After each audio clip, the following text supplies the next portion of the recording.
As it states on webmb.com,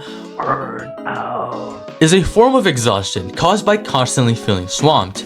It happens when we experience too much emotional, physical, and mental fatigue for too long. Doing things such as cooking, studying, or in my case, gaming, are some of the bigger examples of where burnout may stem from.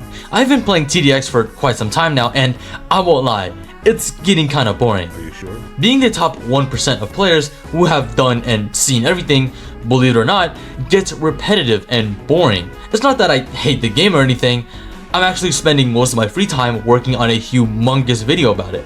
Are you sure? But what I need is a little more variety. Something to keep me occupied in between updates so I can avoid burnout. So what do? Well, I go and play some other game, of course. And it's not just any game. This game has pioneered a symbiotic mechanic that incentivizes a playstyle that rarely leaves any content behind, for they are encouraged to work together. This game has taken countless hours of my life that I have and will continue to happily give up. This game that I speak of is none other than Marvel Rivals. No. I'm talking about Tower Incursion. Oh my God!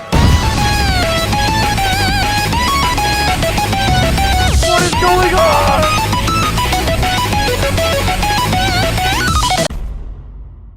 Disclaimer, Tower Incursion is in super early alpha, or so it's not released, meaning I won't be talking about stats, balancing, wave structure, etc., since everything is subject to change.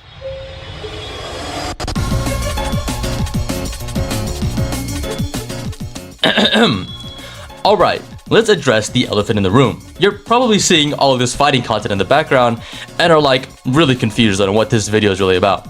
Well, that is because Tower Incursion's art style is heavily inspired by fighting, which I'm not entirely sure about the legalities surrounding that, but I'm sure it's all in good faith. They even have several references in-game as placeholders. Anywho, with their unique take on fighting's art style and implementing its design into their game gives it tons of personality. But in my opinion, more importantly, their towers, making them so much more likable and, more importantly, less forgettable. Let's start with my personal favorite tower, Traffic Master. I could go on for hours about his kit, but I'm going to mainly focus on his model. The mere concept of a guy wearing a traffic cone on his head and wielding a stop sign is awesome. While Traffic Master falls under the typical melee character that can stun enemies, its model is so silly and unserious that just its design alone sets it apart from the rest of the competition without even getting into what it actually does. That is a video for another time. Nah, but who am I kidding? I nitpick the tower that I personally really enjoyed. What if Traffic Master is the only one who is deserving of such praise?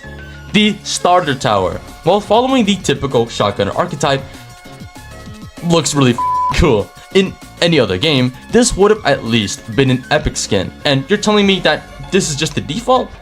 But who am I kidding? I'm just appealing to a subjectively good tower design. I mean, it's not like he operates any differently from any other shotgunner tower. But that's where you're wrong.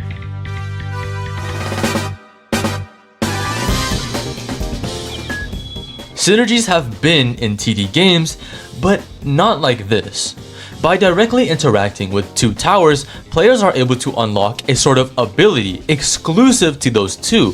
So while Shredder isn't really any different from the other shotgunner type towers, the fact that it can still provide value outside of itself via synergy kinda technically sets it apart from the rest of the competition, and that's just the tip of the iceberg for synergy's potential.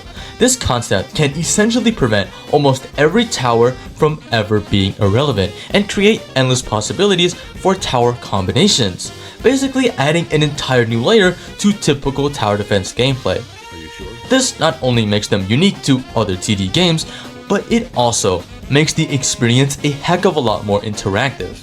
If handled correctly, since the concept hasn't had the time to fully be fleshed out, I could easily see Tower Incursion, rivaling some of the other TD giants. But as crazy as this lightning in a bottle of an idea is, we gotta hold our expectations at a realistic standard, which brings us to the conclusion.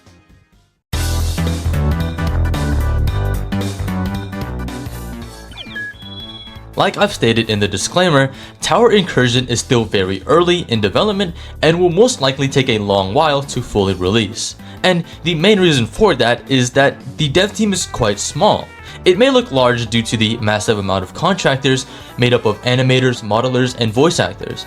But in terms of developers, there are less than 10, and in terms of coders, there are only 2. But just because their dev team is small, doesn't mean that their ambitions are as well.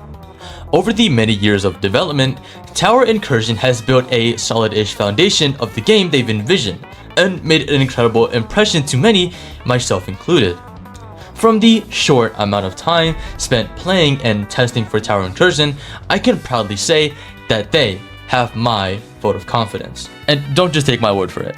Watch as I spend 5 straight hours of my life grinding for a tower, knowing full well that there is going to be an entire data wipe upon release.